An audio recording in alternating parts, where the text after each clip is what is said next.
Excellent. Thank you so much, and welcome back for our next panel on building good learning, well-being, and a sustainable future together. And once again, I'm happy to welcome a few young education experts to join that conversation. So joining me here on stage for the panel will be Oliver Dorogi. He's a passionate youth ambassador. Please come, Oliver, with 100. Have a seat. And our next two discussants are both members of the Helsinki Youth Council. They are Artem Sergeyev and Maggie Mattsson.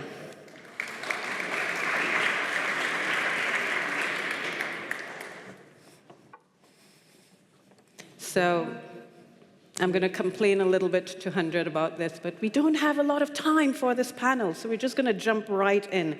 And I'm going to start with you, Maggie. We've been talking a lot this morning. One of the themes, in fact, that's emerged has been the idea of student well-being. How has your school experience either advanced your emotional and mental well-being, or how has it perhaps got you stuck in a tight place? Well, I would say that what comes to mind first is the ways that I have become stuck, if I have to be honest, because there's quite a few. I would say that the workload that teachers have sometimes put upon me and my friends, my peers, has sometimes been unbearable and led to that I haven't been able to spend my free time thinking about my own well-being, but instead just focusing on school and not being able to see my friends, etc., which is very necessary for a young person. Absolutely. And, you know, to our young panelists, please feel free to jump in at any point and share your perspective. Oliver, I see you nodding. Yeah. What would you like to say about that? Yes, I've had experience with multiple different school systems, and what I saw that the biggest change-making between like good mental health and bad mental health was a single notion that in some school systems they're looking for the failure, what you're bad at, what the students are like specifically bad at, while in others they're looking for success, what you're good at. And I've personally experienced it in both in my case and for my fellow students, that it's a huge change maker when you're in an environment where they're looking for success and what you're good at. And also because when the school is teaching you to look for a success, you're also looking for a success among your peers. And that creates a growth-minded environment. Yeah, and I want to also add to this, one example. In our school, I have like our class tutor, who is also our math teacher, who is not only a teacher, but she is a friend of us, like of ours. And so one time my friend had a big problems in his life, and he told the teacher about them, and the teacher helped him, and now he's one of the best students in the whole class. So I think it's very important that in universities, they not only teach teachers how to be a teacher, but also your friend. This is actually something that we discussed among ourselves a bit earlier on, the idea that teachers are not just there to teach you the foundational skills. We've heard a lot about that today, but really are there to guide and mentor students. And I know that, Oliver, you had some strong thoughts about that mentoring aspect. Yes, exactly. I've had actually an amazing experience with mentoring students. That I've had actually a mentor, my math teacher actually, who really helped me to further my knowledge in math and advance to heights I never imagined could be possible in elementary, middle school, and high school. And I think just having a mentor there that helps you to further your knowledge in your own passion creates a huge difference there. Artem, you talked about the teacher who was a friend. Yes. Do we think that it's appropriate for teachers to become students' friends? I mean, in many contexts, it can feel a bit like a bit of overreach, or it's not quite the right thing to do? What are your thoughts about teachers becoming students' friends? And Artem, I know you have some things to say, but hold that thought. I'll let Maggie come in on this. Yeah, I would say that friend is not maybe the title I would want, more like someone who respects me, because I have noticed in my education that many teachers are like up here and see the students down here.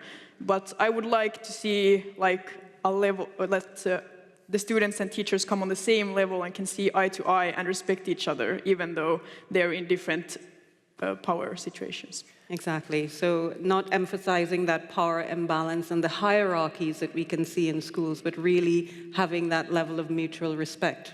Yeah, and also when I say friend, I don't mean like it's your friend and you go to some nightclubs and stuff, but it's more like you can discuss some things, you know, your hobbies, like outside of the classes, but when you have classes, for example, math, she is very strict, you know.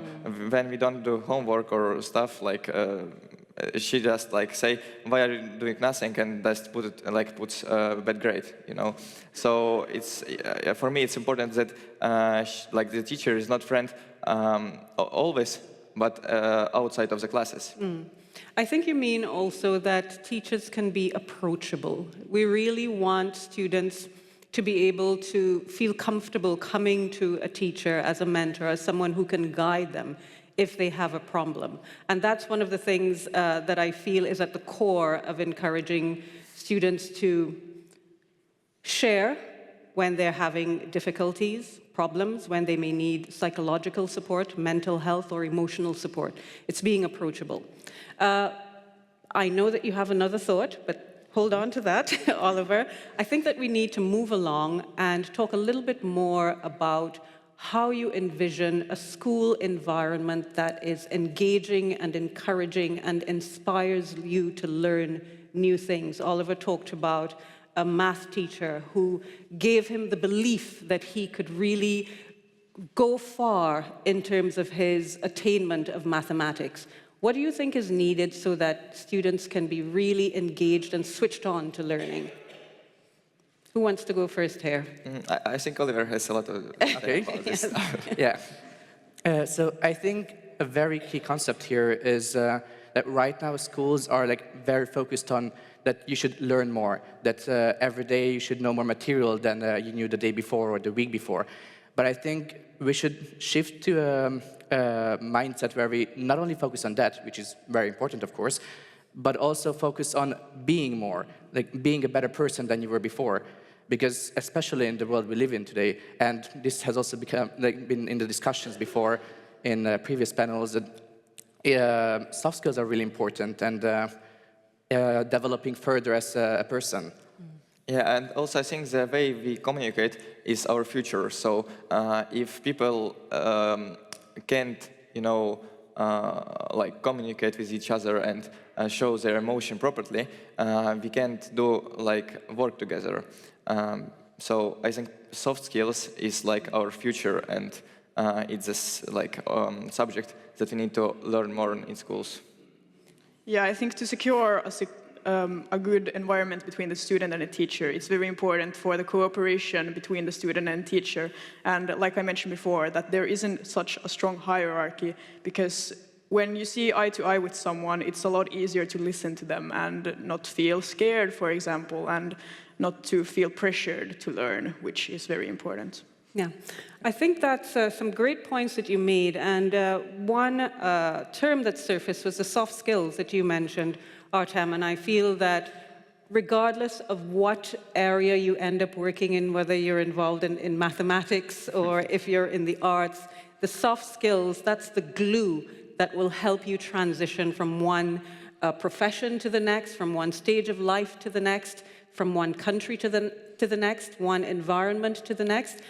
Do you have any ideas about whether or not there's enough emphasis on that in your schools at the moment? And how would you want to see that being playing out in the future?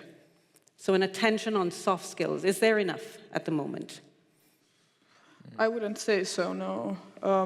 I think that we're going in that direction, but currently I think what's happening in our education system is that it's just kind of in a standstill where feel the teachers are just like giving us information that has been given before. I think that we need to think about future competences instead of things that we have already been learning. Yeah, and also the teachers can be quite often as example to the students. So I think if the teacher like shows a proper like soft skills, she can or he can communicate, you know, and show how to communicate, like by teaching some object, but like with good manner, it can be quite helpful to students to understand what is the soft skills. So really modeling and, Yeah. and leading by example in that direction. Exactly. I wanted to add to that the leading by example. In my school, we had a really fun event that they organized for the entire school. It was called Food Fair, which was basically about, like, each of us bringing our own traditional food or a traditional dish to the school. And since it was an international school, it meant that we had over 30 different types of traditional dishes brought to the school that we shared, and we had the opportunity to try out all these different dishes with our friends and our families as well. And with every single dish came a background story. And by the end of the day, without even noticing, through these stories that we've learned, we've opened up to different cultures, and we've started to connect to different cultures. And this basically opened the window to over 30 countries of the world. And I think this is a very important aspect of soft skills, among other very important parts as well. But I think examples like this, which are actually relatively doable for schools to organize, I think this is what we should continue having. I love that you talked about storytelling. This is at the heart of what I do, and this is not about me, but communication is considered one of the, the soft skills, but it is so essential to everything that we do as adults. And as Oliver explained, teachers have so many opportunities to incorporate that element into the way they teach. So it's not just about the substantive subject matter, but also really about incorporating examples, anecdotes, stories, because everyone loves a good story, right? As Oliver pointed out. How does that sound to you, Artem? Do you think that you have got enough storytelling in your school life? Yeah, I think we had a history teacher who is like really he was a really old man now. He left the school. Yeah, but he always told us some stories out of his life and because of this, whole our class had a 10th grade. So I think the storytelling is pretty important because it's like makes teacher and student closer to each other. So and therefore students learn better. Exactly. So we're talking about how teachers and educators can make school more engaging. And Artem tells the story of this history teacher whose class, they all got great grades because they loved the stories that he told. Do you have similar examples? I think that the storytelling is one part, but the communication is so much more than just telling stories. It's also like engaging with other people, debating, etc. I think it's also important to incorporate that into the curriculum, which we already have actually in Finland. I think it was actually one of the most fun things to do, to debate with my peers. Yeah, and in Finland we have a class named ET, where we discuss and debate about some topics, like moral and ethical topics. For example, the train moral challenge. Where there's 6 people on the railway and one there, and you can how it's called? Sorry, to rotate the Rotate. The train Yeah, the was the train. slide. Huh? To another track. Yeah, to another drink. So I think it's I love this subject because it's not about your political or ethical or moral view, but about how you talk about it. So if you're active and you can explain yourself on the class, you have good grade. But if you just say that, yeah, I would do like this and this, and don't explain nothing yourself, then you have bad grade. So it's pretty important that we had like classes where they teach us how to debate and discuss stuff. And I think, the flip side of the coin to communicating, to telling stories, to debating is listening. Are we listening in school as teachers and educators? And are we teaching our young people to listen in turn? Because you miss so much if you're not actively listening, if you're not tuned in to what other parties are sharing. Let's move the conversation along. And one of the topics that we thought that we would like to address was how can schools ensure that their young people are prepared for living a sustainable life in the future? It's a big question, and it's a big question for our young panel here, but it's an issue that we all have to address because we know that there are climate pressures that we're living with, and they're going to inherit, for better or for worse, what we're handing over to them. So what are your thoughts on what schools are doing and what they can do more of to ensure that you live a sustainable future? Yeah, so I think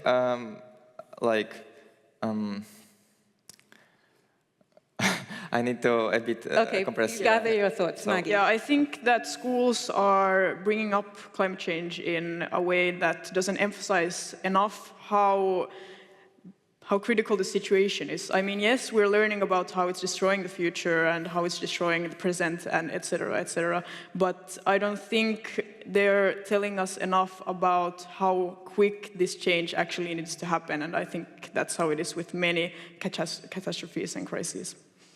Yeah, and I think if we are talking about this sustainability, we need to divide it by two. So one side is like social sustainability, and the second one is environment sustainability. For example, climate change is goes to environment sustainability, and I think we need to do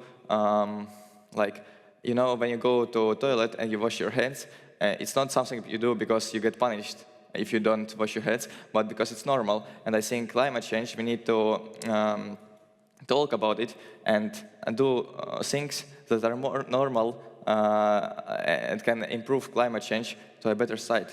So in schools, we don't talk about climate change as, yeah, it's a very big thing, but every little step that we make is a bit like a big step to the future where we have... Normalizing new behaviors. Yeah. I've got a signal to stop, but I need to let Oliver have the last word on this. Yeah, I actually wanted to add something to what Maggie said, that I've had the experience while talking to other people of my age, that actually many of them do feel the need that something should be done about the environment, about climate change. But what the problem is, that the way they feel is that they are trapped, that they cannot do anything, that they are too little, they're just 1 out of 8 billion people, and they don't have the power to change. And I think that's a crucial part where schools could come in, because this belief was told to them. They didn't come up with it by themselves. So if schools started to show them that they actually have the power to make change and show it by example, then it would create a huge impact among the youth. And do we have still 1 more minute? I will let you steal half a minute. Okay, yeah. So I just wanted to ask the audience a very quick question. So if you, for 3 seconds, think about school, what's the first memory that comes up? So, please, everyone, raise your hand if it's about an exam or about specific material. And if it's, please raise your hand now if it's about a special event or a special time that you spent with your friends or your teachers. Exactly. Anyone, just So we see that the majority says that it's a special event that they've spent, that they've done in their school. So what schools could do is do activities with their students. Like what comes to mind for me right now is an activity we've done with most of my friends in the school, is to go out and clean one of the beaches of the island. And there we can actually see the impact that we make by cleaning the environment. Thank you so much. Wonderful, wonderful ending thought there from Oliver. Thank you so much to our panelists. Thanks, Oliver.